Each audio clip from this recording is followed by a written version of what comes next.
Annamayya project కొట్టుకుపోయి 5 సంవత్సరాలు గడిచినా పునర్నిర్మాణానికి దిక్కులేదని కాంగ్రెస్ నాయకురాలు వైఎస్ షర్మిల ఆరోపిస్తున్నారు.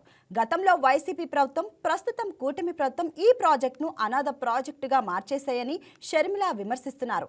అన్నమయ్య జిల్లా రాజంపేట సమీపంలోని చెయ్యేరు నదిపై నిర్మించిన అన్నమయ్య ప్రాజెక్టు వాస్తవ పరిస్థితులేంటి, గత వైసీపీ ప్రభుత్వం ఏం చేసింది, ప్రస్తుతం అధికారంలో ఉన్న కూటమి ప్రభుత్వం ఎలా ముందుకెళ్తుంది అన్న అన్నమయ్య ప్రాజెక్టుపై YK TV in depth analysis. Watch it.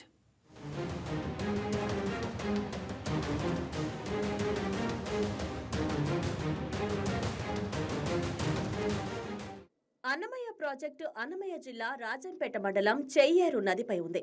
ఇది ఒక మధ్యస్థ నీటిపారుదల ప్రాజెక్టు. చెయ్యేరు నదిపై ప్రాజెక్టును అప్పటి ముఖ్యమంత్రి దామోదరం సంజీవయ్య 1963లో తోగూరుపేట వద్ద శంకుస్థాపన చేశారు. అయితే తిరిగి 1976లో ప్రస్తుత అన్నమయ్య ప్రాజెక్టు కట్టిన చోట అప్పటి ముఖ్యమంత్రి జలగం వెంగళరావు చెయ్యేరు జలసాయం పేరుతో శంకుస్థాపన చేశారు. చాలా ఏళ్ల పాటు నిధులు లేమితో ప్రాజెక్టు కట్టడం మూలన పడింది. చివరకు అప్పటి జడ్పీ చైర్మన్ తులసిరెడ్డి చొరవతో పనులు మొదలయ్యాయి. కేంద్రం నుంచి 60 కోట్ల నిధులు రావడంతో ప్రాజెక్టును పూర్తి చేశారు. దీనిని 2001లో సీఎం చంద్రబాబు నాయుడు ప్రారంభించి జాతికి అంకితం చేశారు. అంటే ఈ ప్రాజెక్టు పూర్తి కావడానికి దాదాపు 40 ఏళ్లు పట్టింది.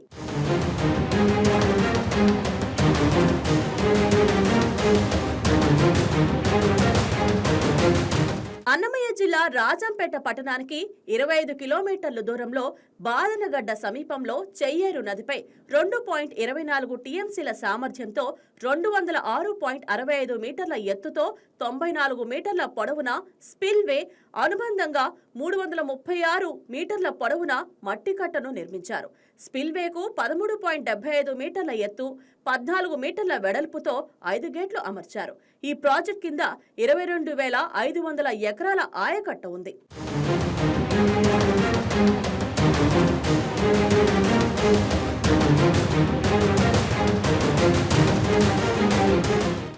ఉమ్మడి కడప జిల్లాలోని రాజంపేట పట్టణ పరిసర మండలాల ప్రజలకు తాగునీరు, సాగునీరు అందిస్తున్న అన్నమయ్య జలాశయం మట్టికట్ట 2021 నవంబర్ 19న చెయ్యేరు నదికి వచ్చిన వరదలకు నామ రూపాలు లేకుండా కొట్టుకుపోయింది.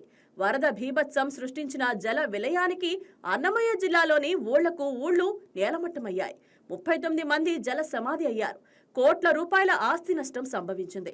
అప్పటి సీఎం జగన్ గతం కంటే ఎక్కువ సామర్థ్యంతో జలాశయాన్ని నిర్మిస్తామంటూ హామీ ఇచ్చారు. పునర్నిర్మాణానికి 787.17 కోట్ల రూపాయల అంచనాలతో టెండర్లు పిలిచి ఖరారు చేశారు. కానీ బడ్జెట్లో మాత్రం 22.17 లక్షలు మాత్రమే కేటాయించారు. ఈ డ్యాముకు 4 సంవత్సరాలు అవుతుంది ఇప్పటికీ కొట్టిపోయి. కనీసం ఏ రాజకీయ నాయకులు కూడా పట్టించుకోవడం లేదు. ఇక్కడున్న సమస్య రైతులు చాలా మంది ఇబ్బంది పడుతున్నారు. ఈ రైతుల మీద దృష్టి పెట్టి తాగునీరు గాని, సాగునీరు గాని ఈ రైతులకి చాలా ఇబ్బంది పడుతున్నారు. ఈ డ్యామ్ పోవడం వల్ల ఈ డ్యామ్ పైన దృష్టి పెట్టి రాజకీయ పార్టీలకి అతీతంగా ఈ డ్యామ్ని మళ్ళా నిర్మించాలని మేము కోరుకుంటున్నాం. గత వైసీపీ ప్రభుత్వం సార్వత్రిక ఎన్నికల వరకు నామమాత్రపు చర్యలకే పరిమితం కాగా, అధికారంలోకి వచ్చిన కూటమి ప్రభుత్వం ఈ ప్రాజెక్టుకు ఇలాంటి ఉపద్రవం రాకూడదనే లక్ష్యంతో నిపుణుల కమిటీని నియమించింది. కొత్త డిజైన్లతో పనులు చేపట్టాలని చంద్రబాబు ప్రభుత్వం యోచిస్తుంది.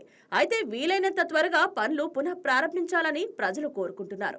మొత్తంగా గత 5 ఏళ్లుగా నీటి నిల్వ లేక వేల ఎకరాలకు సాగునీరు అందని దుస్థితి ఉంది. తాగునీరు సైతం లభించడం లేదు. వెంటనే పూర్తి స్థాయి నిధులు కేటాయించి అన్నమయ్య కన్నీటి వ్యధకు కూటమి ప్రభుత్వం శాశ్వత పరిష్కారం చూపాలని కోరుకుందాం. అన్నమయ్య ప్రాజెక్టు పునర్నిర్మాణంలో భాగంగా డిజైన్ పేరిట ఏళ్ల తరబడి కాలయాపన చేయడం తగదని, ఈ ప్రాజెక్టుపై ఆధారపడ్డ రైతాంగానికి సాగునీటితో పాటు తాగునీటిని అందించేలాగా రాష్ట్ర ప్రభుత్వం చొరవ చూపాలని పలువురు ప్రభుత్వాన్ని డిమాండ్ చేస్తున్నారు. అన్నమయ్య ప్రాజెక్టు నుంచి B Srinivas, Rayalaseema special correspondent, YK TV.